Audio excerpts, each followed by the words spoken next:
Darkcast Network. Out of the shadows comes the best of indie podcasts. Tonight's episode, we'll hear two true crime stories that happen in the month of December. One involving ghosts that led laws to be changed in Great Britain, while another during a Hollywood production that dealt with a local urban legend. I'd like to thank our Patreon Tiger Eye for the submission of the ghost story we're going to hear tonight. And if you'd like to submit an idea, drop me a line in the comments, but you can also join and subscribe on both Buzzsprout and Patreon. There I have different tiers, at which point you can offer to create an episode, just like today, as well as other perks for being a patron. And moving on, our first story tonight is a true crime murder case called The Hammersmith Ghost. My name is DJ, and this is the Mythical True Crime Podcast.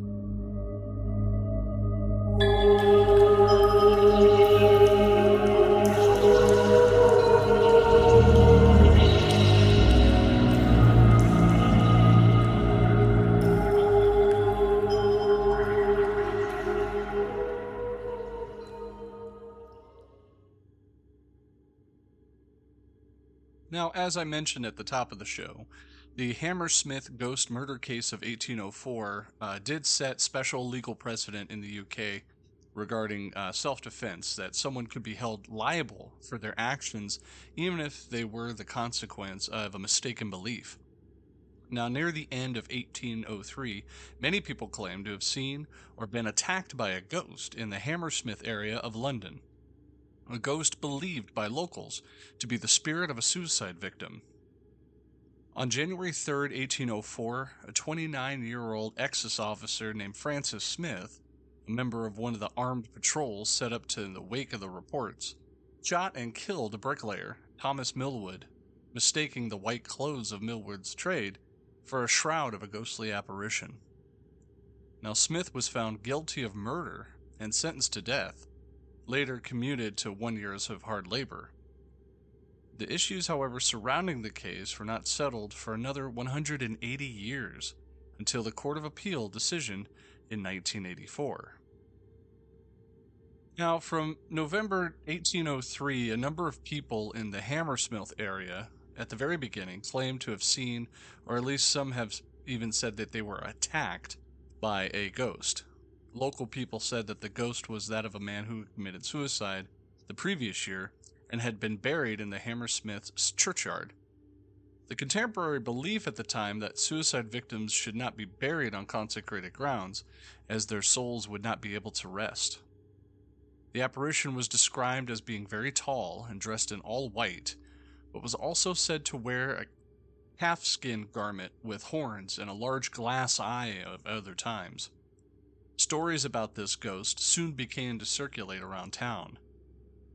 2 women, and one elderly and the other pregnant, were reported to have been seized by the ghost on separate occasions while walking near the churchyard. They were apparently so frightened that both died from shock a few days afterwards.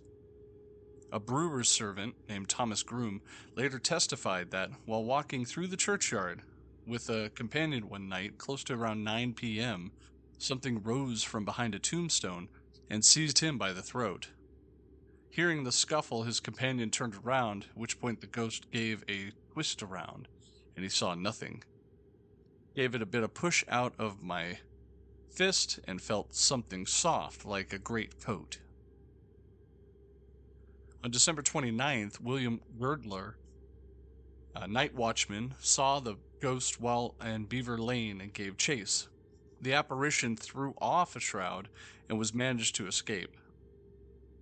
With London not having an organized police force at the time, and as, quote, many people were very much frightened, end quote, according to Girdler, several citizens formed armed patrols in the hope of apprehending this ghost. Now this leads up to the murder. At the corner of Beaver Lane, making his rounds at around 10:30 on the night of January 3rd, 1804, Girdler met with an armed citizens patrolling the area, one including a 29-year-old excess officer named Francis Smith. Now, he was armed with a shotgun. Smith told Girdler that he was out to look for the supposed ghost. Girdler agreed that he would join Smith if he had called after he had called about an hour, about 11 p.m., and that they would, quote, take the ghost if possible. They went their separate ways.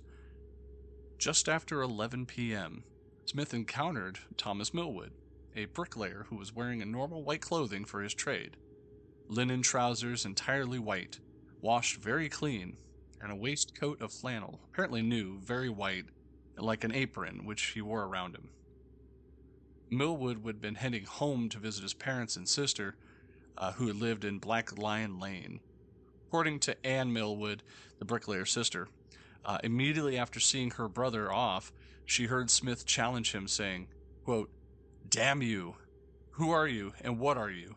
Damn you, I'll shoot you!" After Smith shot him in the left of the lower jaw, killed him instantly. After hearing the shot, Girdler and Smith's neighbor, one John Locke, together with George Stowe, met Smith, who apparently was very much agitated upon seeing Millwood's body. The others advised Smith to return home. Meanwhile, a constable arrived at the scene and took Smith into custody. Millwood's corpse was carried into an inn where a surgeon, Mr. Flower by the name, examined the body on January 6th, pronounced him dead as a result of a gunshot wound to the left side of the lower jaw with a small shot, about a number 4, which penetrated the vertebrae of the neck and injured the spinal marrow. Now, his trial of Francis Smith, he was tried for willful murder. The deceased's wife, Mrs. Fulbrook, stated that she had warned him to cover his white clothing with his greatcoat, as he was already been mistaken for the ghost on a previous occasion. This is Mrs. Fulbrook's testimony at the Old Bailey trial. Quote, "On Saturday evening, he and I were at home, where he lived with me. He said he had frightened 2 ladies and a gentleman who were coming along the terrace in a carriage, for that the man said he dared to say, 'There goes that ghost.' That he said that there was no more ghost than he was, and he asked him, using a bad word, did not want to punch him of the head. I begged of him to change his dress. Thomas says, there is a piece of work about the ghost, and your clothes look white. Pray do you put on your great coat, that you may not run into any danger." End quote. Millwood's sister testified that although Smith had called her brother to stop or he would shoot, Smith fired the gun almost immediately. Despite the number of declarations, Smith's good character, the Chief Judge, Lord Chief Byron, Sir Archibald MacDonald, advised the jury that malice was not required for the murder, merely the intent to kill. In fact, his exact words were, quote, "I should betray my duty and injure the public security if I did not persist in asserting that this is a clear case of murder. If the facts be proved to your satisfaction, all killing, whatever amounts to murder, unless justified by law or in self-defense, in cases of some involuntary acts or some sufficiently violent provocation, it becomes manslaughter. Not one of these circumstances occurred here." End quote. The Lord Chief Baron observed that Smith had neither acted in self-defense nor shot Millwood by accident. He had not been provoked by any supposed apparition, nor had he attempted to apprehend him. Millwood had not committed any offense to justify being shot, and even if the supposed ghost had been shot, it would not have been applicable, as frightening people while pretending to be a ghost was not a serious felony, but a far less serious misdemeanor, meriting only a small fine. The judge closed his remarks by reminding the jury that the previous good character of the accused meant nothing to this case. MacDonald directed the jury to find the accused guilty of murder if they believed the facts presented by the witnesses. After considering for an hour, the jury returned with a verdict of manslaughter. MacDonald informed the jury that, quote, "the court could not receive such a verdict, and that they must either find Smith guilty of murder or acquit him. That Smith believed Millwood was a ghost was irrelevant." The jury then returned with a verdict, guilty. After passing a customary sentence of death, MacDonald said that he intended to report the case to the king, who had the power to commute the sentence. The initial sentence was of hanging, and dissection was commuted in the year's hard labor. A huge publicity was given to this case and persuaded the true culprit to come forward. A man named John Graham, an elderly shoemaker, had been pretending to be the ghost, using a white sheet to frighten his apprentice, who had been scaring Graham's children with ghost stories. Now, there's no record of Graham ever being punished. At least I couldn't find. Now, what does this have the effect on UK law? Well, the question of whether acting on a mistaken belief was such sufficient defense for a criminal charge that was debated for more than a century until it was actually clarified in the Court of Appeal in a case R.V. Williams in 1984 concerning the appeal heard in November 1983. The appellant, Gladstone Williams, had seen a man dragging a younger man violently along a street while the latter shouted for help. Mistakenly believing that the assault was taking place, Williams actually intervened and injured the apparent assailant, who was actually attempting to apprehend a suspected thief.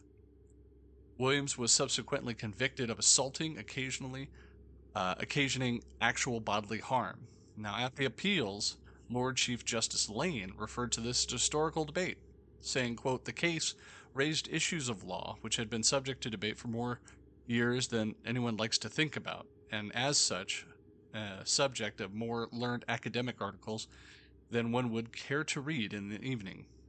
He went on to clarify the problematic issue, saying, quote, "In case of self-defense, where self-defense or prevention of crime is concerned, if the jury came to the conclusion that the defendant believed or may have believed that he was being attacked or that a crime was being committed, and that force was necessary to protect himself or to prevent that crime, well, then the prosecution may not have proved their case.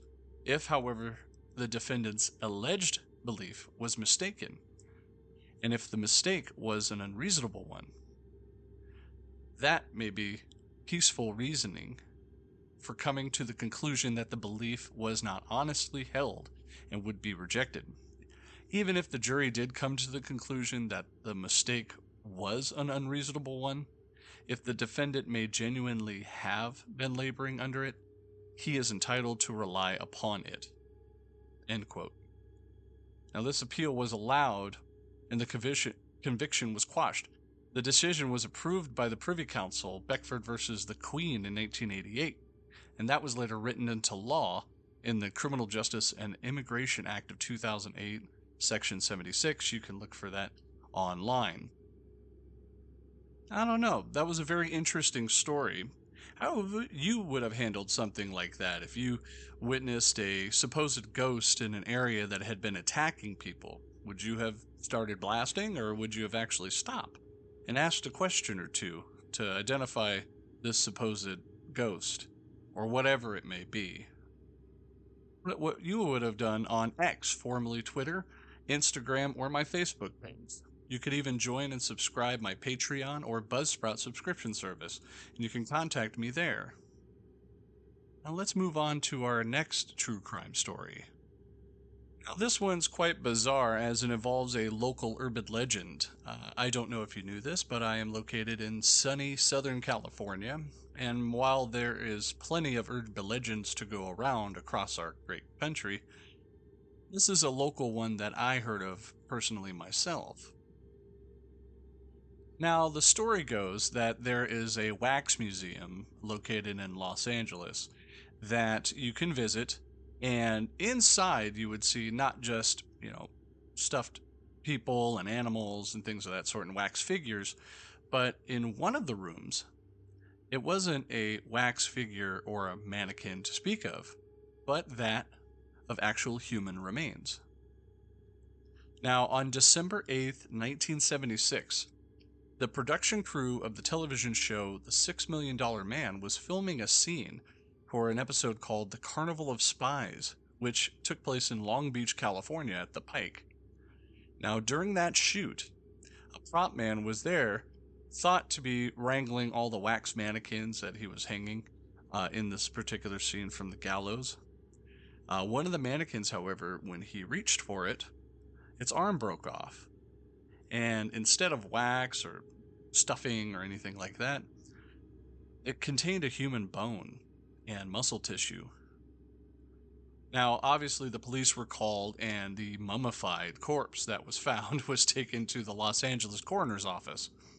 On December 9th, a man named Dr. Joseph Choi conducted an autopsy that determined that that body was that of a human male who had died of a gunshot wound to the chest. The body had been completely petrified. It was covered in wax and had been covered with layers of phosphorus paint. Now, it weighed approximately 50 pounds, which is about 23 kilograms, and 63 inches, or 160 centimeters in height. Some hair was still visible on the sides and the back of the head, while the ears, toes, and fingers were missing. The examination also revealed incisions from an original autopsy and embalming. Tests conducted on the tissue showed the presence of arsenic, which was a component of embalming fluid only up until the 1920s. Now, tests also revealed tuberculosis in the lungs, that which this person had developed while working in the past, bunions and scars that were documented to be belonging to a particular victim. While the bullet that had caused the fatal wound was presumably removed from the original autopsy, the bullet jacket was found inside, and so was determined to be a gas check, which was first used in 1905 until about 1940. These clues helped investigators pinpoint the era from which this man had been killed. Further clues to the man's identity were actually found in the mandible bone that was removed for dental analysis. However, inside the mouth, there was also a 1924 penny and a ticket stub to the 140 West Pike Sideshow and Louis Sonny's Museum of Crime. Investigators contacted Dan Sonny, who confirmed the body was that of a man named Elmer McCurdy. Forensic anthropologist Dr. Clyde Snow was then called in to help make a positive identification. Dr. Snow took radiology and radiographs of the skull and placed them over a photo of McCurdy taken at the time of death in the process called superimposition. It's when they take, kind of like tracing, you got a light on a image and you put a blank paper on top of that and you can trace an image. It's just a superimposing. Snow was able to determine that the skull was that of Elmer McCurdy. Now, a little bit more about Elmer McCurdy. He was an American bank and train robber in the Old West, believe it or not, who was killed in a shootout with police after robbing the Katy train in Oklahoma in October 1911. Dubbed the bandit who wouldn't give up, his mummified body was first put on display in Oklahoma Funeral Home and then became a fixture on a traveling carnival and sideshow circuit during the 1920s throughout the 1960s. However, after changing ownership several times, McCurdy's remains eventually just wound up at that Pike Amusement Zone in Long Beach, where they were later discovered by that film crew.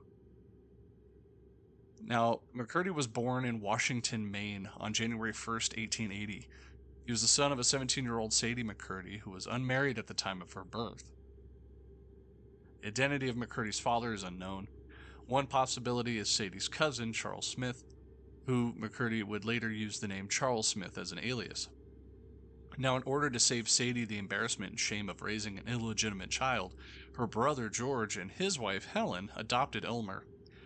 Now, after George died of tuberculosis in 1890, Sadie and Helen moved with Elmer to Bangor, Maine, where Sadie eventually told her son that she, not Helen, was the mother, and that she was unsure of who the biological father was. The news disturbed McCurdy, who grew resentful and became, quote, unruly and rebellious. As a teenager, he began drinking heavily, and a habit that would continue throughout the rest of his life. McCurdy eventually returned to Maine to live with his grandfather and became an apprentice plumber. He was a competent worker and lived comfortably until an economic downturn of 1898, when McCurdy lost his job, and then later in August 1900, his mother died of a ruptured ulcer. His grandfather died of Bright's disease in the following month. Shortly after his grandfather's death, McCurdy left Maine and began drifting around the eastern United States, where he worked as a lead miner and a plumber. He was unable to hold a job for any extended period of time due to his alcoholism. He eventually made his way to Kansas, where he worked as a plumber in Cherryvale. Now, after that, he moved to Kansas, where in 1905 he was arrested for public intoxication, at which point he then moved to Webb City, Missouri. In 1907, McCurdy joined the U.S. Army and assigned at Fort Leavenworth. McCurdy was a machine gun operator and was trained to use nitroglycerin for demolition purposes. The extent of his training was likely minimal, however, as he was honorably discharged from the Quartermaster Corps in November 7, 1910. McCurdy then made his way to St. Joseph, Kansas, where he met with an Army friend of his. On November 19th, McCurdy and this friend were arrested for possessing burglary paraphernalia: chisels, hacksaws, funnels of nitroglycerin, I believe even gunpowder and money sacks. Now, in the St. Joseph Gazette reported that during the arraignment, McCurdy and his friend told the judge that the tools were not intended for burglary, but they were just tools needed to work a foot-operated machine gun that they had been inventing. In January 1911, a jury found McCurdy not guilty, and after his release from county jail, McCurdy's short-lived career as a bank and train robber began. His robberies were generally bungled affairs due to McCurdy's ineptitude. Some of the crimes McCurdy decided that he incorporated his training with nitroglycerin into his robberies. Now, this often caused problems as he was overzealous and failed to correctly determine the proper amount to use. By March 1911, McCurdy had been again relocated to Lenape, Oklahoma, and on March 24, 1911, he and 3 other men decided to rob the Iron Mountain, Missouri Pacific train number 104 after McCurdy heard that it had one of the cars containing a safe with $4,000 cash in it. They successfully stopped the train and located the safe, at which point McCurdy put the nitroglycerin on the safe's door to open it, but he used too much.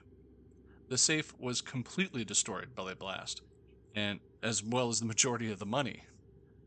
McCurdy and his partners managed to net $450 in just silver coins, and most of that were melted and fused to the safe's frame. On September 21st, 1911, McCurdy and 2 other men attempted to rob the Citizens Bank in Chautauqua, Kansas. My apologies if I don't know how to pronounce that. After spending 2 hours breaking through the bank wall with a hammer, McCurdy placed nitroglycerin charge on the door of the bank's outer vault. There, the blast blew the door's vault through, and the bank destroying the interior, but not damaging the safe inside the vault. McCurdy then tried to blow the safe door open with nitroglycerin, but the charge failed to ignite. After the lookout men got scared and ran off, McCurdy and his accomplice stole about $150 worth of coins that were in a tray outside the safe, and they fled.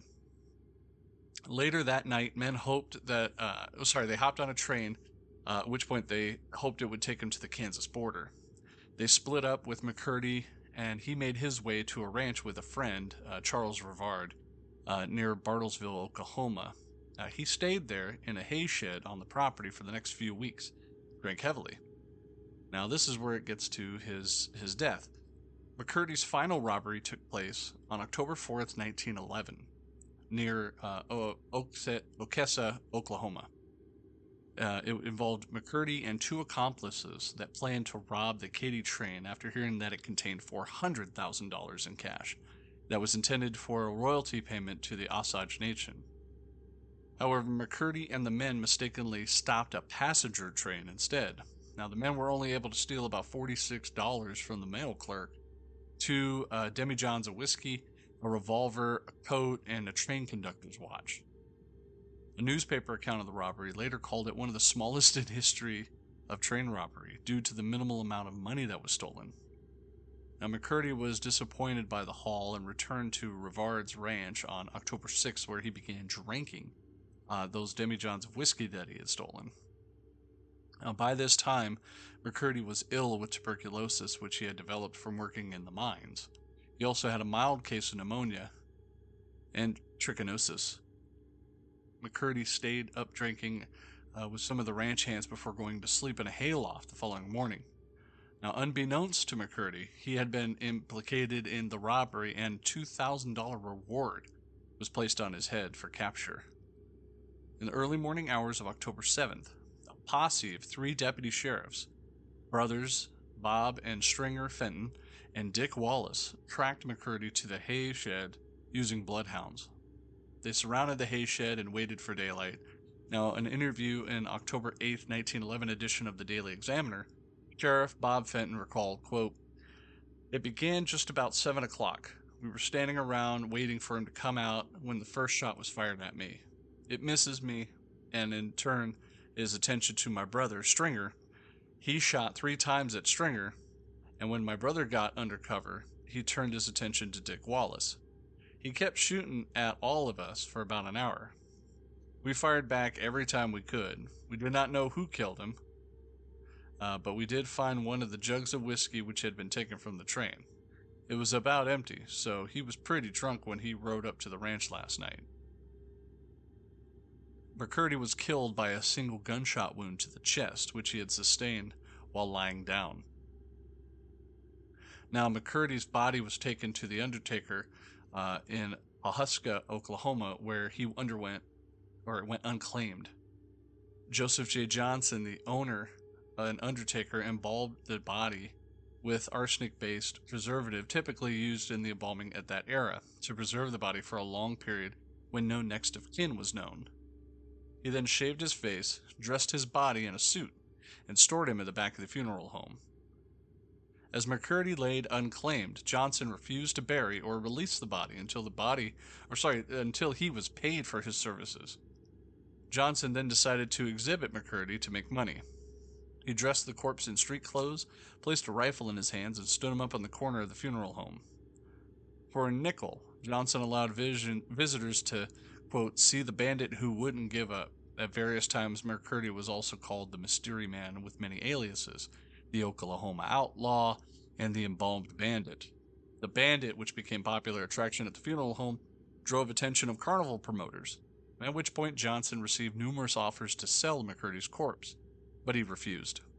Until October 6, 1916, when a man came calling, naming himself Aver, contacted Joseph Johnson, claiming to be Elmer McCurdy's long-lost brother from California.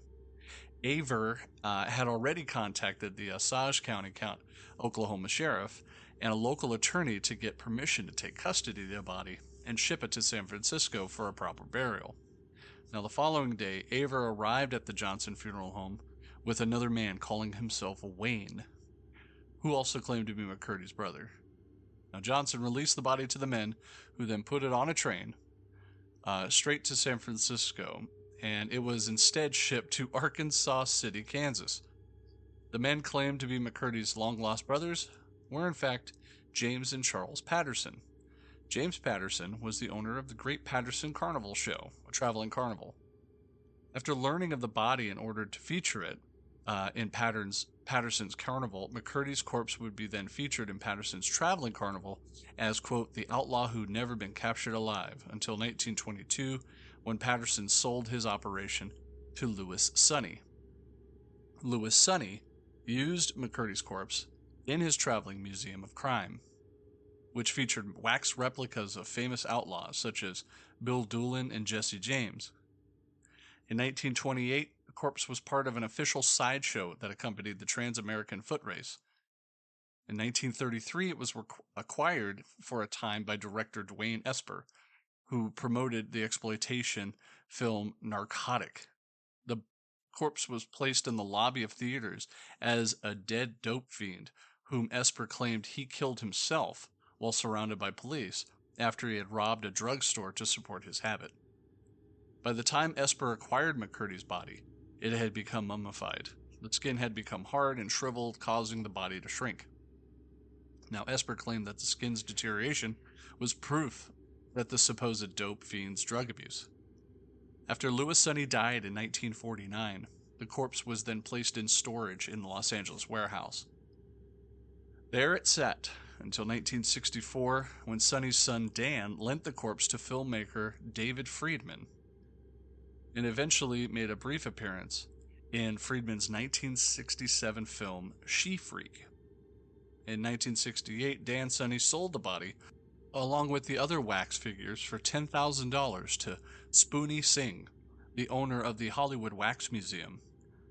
Singh had bought the figures for two Canadian men who were exhibiting them in a show on Mount Rushmore. While being exhibited there, the corpse sustained some damage in a windstorm, such as the tips of the ears, along with fingers and toes being completely blown off. The men eventually returned the corpse back to Singh, who decided that it looked, quote, too gruesome and not lifelike enough for his exhibit. Singh then sold it to Ed Lurch, part owner of The Pike, which was an amusement zone in Long Beach, California. Now, by 1976, McCurdy's corpse was hanging in the Laugh in the Dark Funhouse exhibit in The Pike, which it was then rediscovered and had a proper burial. On April 22, 1977, a funeral procession had been conducted to transport McCurdy to the Boot Hills section of the Summit View Cemetery in Oklahoma. A graveside service attended by approximately 300 people was conducted, after which McCurdy was buried next to another outlaw, Bill Dooling. To ensure that McCurdy's body would never be stolen again, 2 feet of concrete was poured over the casket. Thank you very much for listening tonight and being part of the Mythical True Crime community, hosted by me, DJ.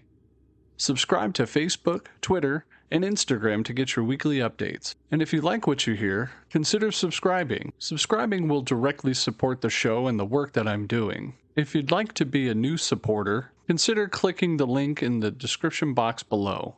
For less than a cup of coffee a month, you can help me continue to make great content for listeners everywhere. No commitment, cancel anytime. This has been the Mythical True Crime Podcast. My name is DJ. Good night.